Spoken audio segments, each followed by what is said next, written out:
Everyone is celebrating a new year. I'm just waiting to see if I live. Ethan Cole's knuckles turned white around the tarnished silver frame. 11:58 on New Year's Eve.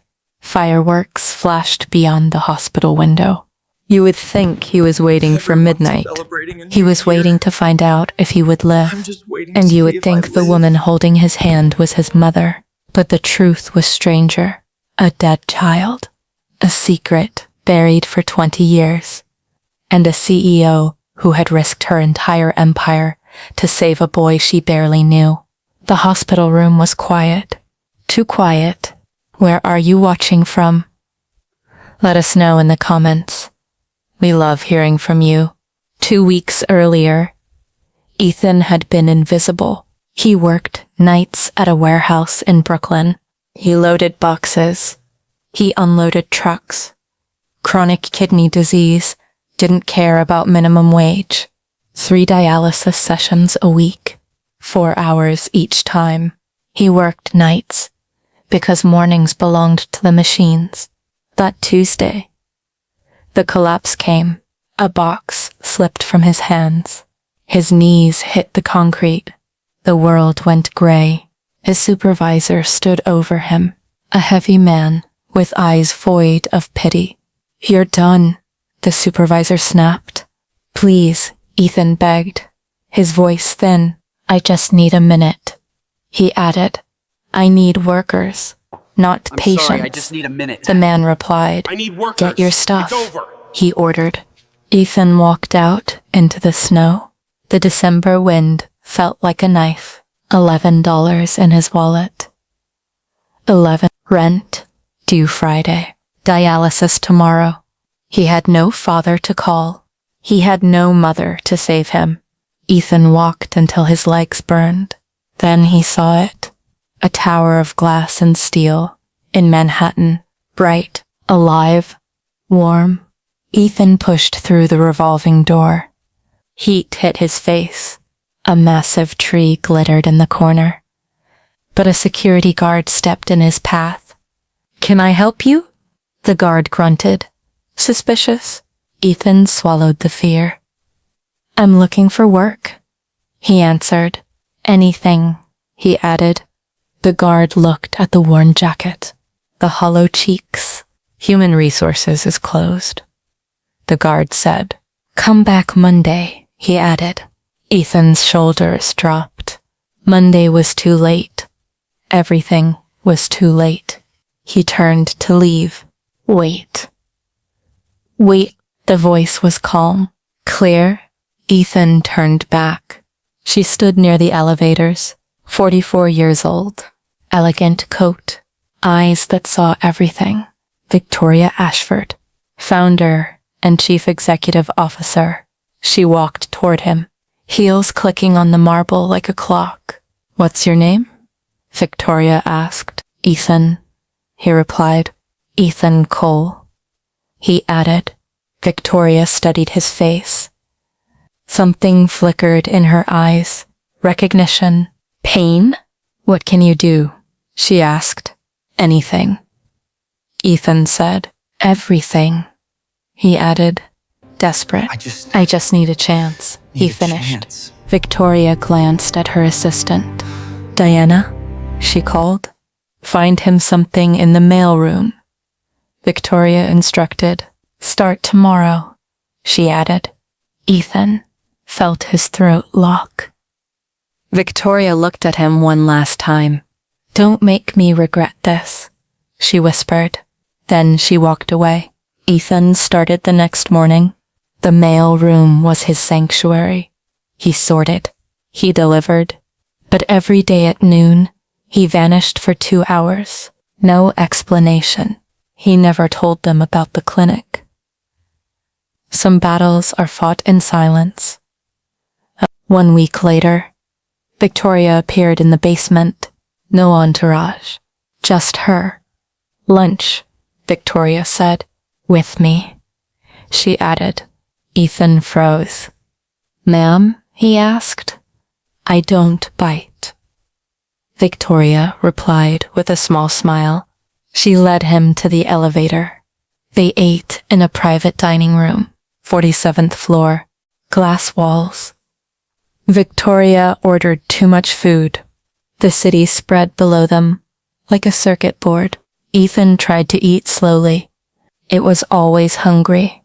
His body did not cooperate. Victoria watched him, not with pity, with something quieter. Who? He asked. You remind me of someone, Victoria admitted. Ethan looked up. Victoria's gaze drifted toward the skyline. A long time ago, she added. Someone I lost, she said. She did not explain, but someone else watched them. Ethan did not push. Designer dress. A woman sat at a nearby restaurant. 35. Phone in hand. Clarissa Whitmore. Old money. Clarissa lifted her phone. New gossip. Her camera clicked 3 times. Victoria Ashford. At lunch. With a very young man. This would spread fast. 3 days later, the story broke. One headline claimed a secret affair. Another mocked a Cougar chief executive officer.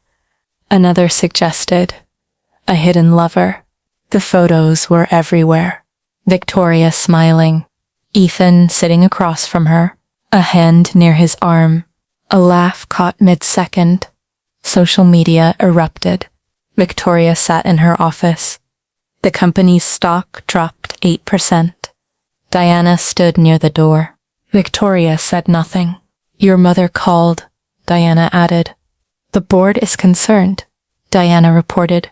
I should fire him, Victoria murmured. Victoria closed her eyes. Twice. She finished. That would end it, she added. Diana stepped closer. Would it? Diana asked, gentle. Diana hesitated, then spoke carefully. You haven't been this alive in years, Diana said. Victoria opened her eyes. Don't, Victoria warned. Victoria's jaw tightened. Not since Thomas, she added, voice low. Diana raised both hands. He isn't your son, she said. Steady. I'm only saying this, Diana replied. You know that, she added. The words hung in the air, heavy. Victoria turned to the window. I know exactly what he is, Victoria replied. Painful. Margaret Ashford arrived the next morning, but her voice betrayed her. And what he isn't? She finished. 72 years old. Pearl earrings, silver hair, eyes like winter. She did not knock. She never did. Let them, Victoria replied. Victoria did not turn. The whole city is laughing, Margaret declared. He's using you, Margaret accused. Heels clicked like judgment. Margaret walked across the office. A sick boy from nowhere, she added. How do you know he's sick? Victoria asked. Victoria turned slowly. Margaret smiled thinly. I had him investigated, she admitted. Kidney failure, she listed. No family, she continued. No money, she concluded. He saw an opportunity, Margaret insisted. Victoria's eyes hardened. Get out, Victoria said. Margaret did not move. I'm trying to protect you, Margaret claimed. You're trying to control me, Victoria corrected. Like always, she added. Get out, she repeated, but she did not stop. Margaret left. Not yet. That afternoon, Victoria followed Ethan. She needed the truth. Into a plain building, with no sign, a clinic. He walked 6 blocks from the office. Victoria waited outside. An hour, 30 minutes, 2 hours. Ethan finally came out, pale. Victoria stepped from the shadows, exhausted. A bandage covered his arm. Ethan stopped cold. Dialysis, Victoria said. It was not a question. 3 times a week, he admitted. Ethan nodded. Victoria moved closer. Why didn't you tell me? She asked. Ethan's jaw tightened. Because I'm not a charity case, he replied. Just once, he finished. I wanted to work, he added. I wanted to earn something, he continued. Victoria watched him. This boy who asked for nothing. This boy who fought every day. Come with me, Victoria said quietly. A penthouse on the Upper East Side. She took him to her home. More windows than walls. Ethan stood in the living room like a guest in a museum. Victoria made tea. She brought him a blanket. She made him sit. Then she noticed the photo he kept close. A young woman, pregnant, smiling like she believed in tomorrow. The only photo I have, Ethan said. She died having me, he added. Victoria stared at the woman's face. Ethan nodded. Something about it hit her like a memory she could not name. She's beautiful, Victoria whispered. I never met anyone who loved me, he confessed. Except her, he added, and she's gone. He finished, voice breaking. Victoria set the photo down gently. Then she made a decision. I'm going to help you, Victoria said, firm. Ethan shook his head. You've done enough, he protested. No, Victoria replied. Victoria moved fast. I haven't done anything yet, she said. But I will, she promised. She paid for specialists. She pushed for transplant evaluation. She arranged better treatment. If you need to know what happens next, hit subscribe. Ethan finally got a place on the waiting list. For the first time, hope felt real. But Margaret was watching. She made calls. She pulled strings. She used favors like knives. 3 days later, a letter arrived. Ethan's transplant status. Under administrative review. Temporarily suspended. No explanation. It crashed to the floor. Ethan loaded boxes onto a cart. One slipped. Then he saw a name. Papers scattered. Ethan knelt to gather them. Thomas Ashford. A child's first name. Victoria's last name. Ethan opened the folder. Hospital documents. Medical records. Letters. Margaret Ashford had written it. One letter was dated 18 years ago. She warned that modern medicine was poison. She urged an alternative treatment. She insisted she had researched it. Another document showed Victoria's reply. Victoria had agreed. She had written that she trusted her mother. Then came the death certificate. Age 5. Thomas Ashford. Cause of death. Ethan sat on the cold floor. Complications from leukemia. Hands trembling. Thomas. Victoria's son. And Margaret had pushed them away from treatment. Months lost. Dead for 18 years. It was not strength. Months that could have mattered. Ethan understood Margaret's control now. It was panic. Ethan did not leave that night. It was guilt. He went to Victoria. Victoria sat in her office. Victoria sat in her office. Die Nazi College. Late. Alone. Staring at the city like it was empty. Ethan entered without knocking. I found something. Ethan said. It's about your mother. He continued. It's about Thomas. He finished. Victoria went still. How do you know that name? Victoria asked, shaking. The name landed like a stone. Ethan placed the folder on her desk. Victoria opened it slowly. She read each page. Her hands began to tremble. Each line, each choice. I trusted her, she added. She told me to do the alternative, Victoria whispered. We lost months, she said. Tears slid down her face. No, Ethan replied, steady. Thomas died because of me. Victoria sobbed.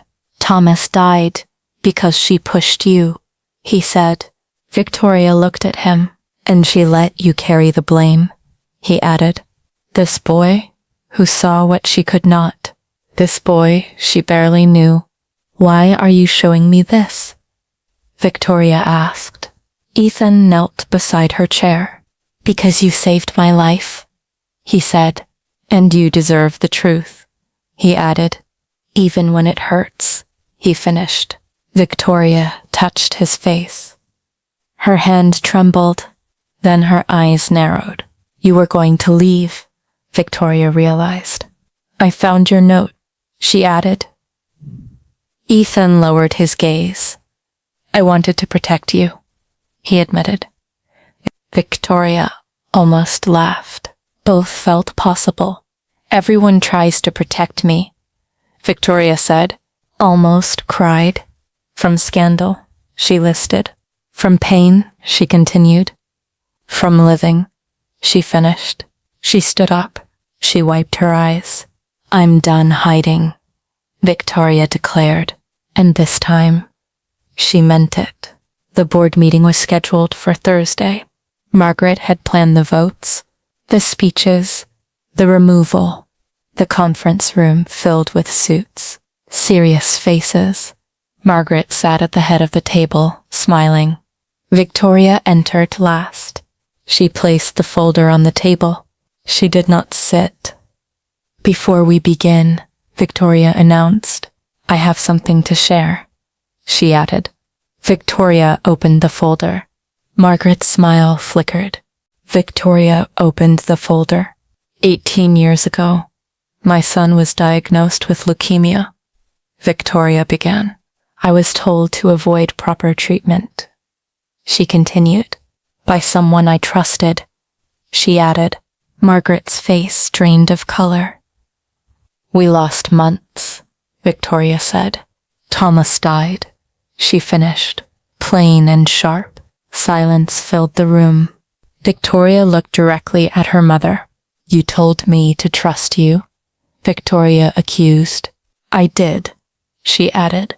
And my child paid the price, she concluded. Margaret stood up so fast, her chair scraped. This is inappropriate, Margaret protested. This is business, she insisted.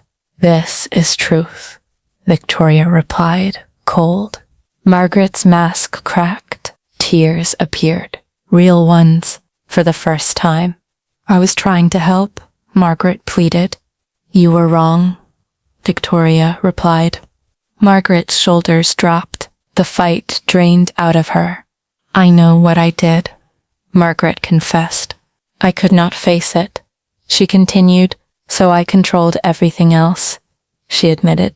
I controlled you, she said, because if I stopped, she added, I would have to feel it, she finished, sobbing. For a moment, Margaret looked small, human. I killed my grandson, Margaret whispered. I know, she repeated. I have always known. She concluded. Victoria's anger stayed, but something else joined it. You did not kill him, Victoria said quietly. The disease did, she added, but you stole months. She continued, and you never said sorry. She finished. Margaret looked up. Tears ran freely. I'm sorry, she sobbed. I'm so sorry, she repeated. Those words took 18 years. Victoria nodded once. The board meeting is postponed, she announced. Indefinitely, she added. No one argued. That night, Margaret made a phone call. Remove the block, Margaret instructed. Let the boy have his surgery, she ordered. A voice on the line hesitated. Are you certain? The voice asked. Margaret stared at a small photo on her desk. Thomas, 5 years old, smiling. I owe my daughter a life, Margaret answered. This is how I pay, she finished. Subscribe now. The truth is about to come out. The surgery was scheduled for New Year's Eve. A donor had been found, anonymous. A perfect match. Ethan lay in the hospital bed again. Same room, same window, same city glittering beyond the glass. Same window, same room. Victoria sat beside him, not touching her phone, not reading headlines, just watching him breathe. A doctor entered. Older man, a folder in his hands. Kind eyes. Before we proceed, the doctor said carefully, I found something in the records, he added. Ethan's heart hammered. Victoria looked up. Ethan's breath caught. 20 years ago, the doctor began. Gentle. A woman named Maria Cole was admitted here. He continued. His mother, Maria Cole. She was dying, the doctor explained. Complications from childbirth, he added. It was her last wish. He finished. But she insisted on donating blood. He continued. The doctor paused. The recipient was a 3-year-old boy, he said. Victoria's hand flew to her mouth. The doctor's eyes softened. That blood kept him alive for 2 more years, he added. Thomas Ashford, he confirmed. Silence swallowed the room. Ethan stared at the ceiling. His mother, the woman in the photograph. She had saved Victoria's son, and she never knew. Victoria took Ethan's hand, trembling. Her grip tightened.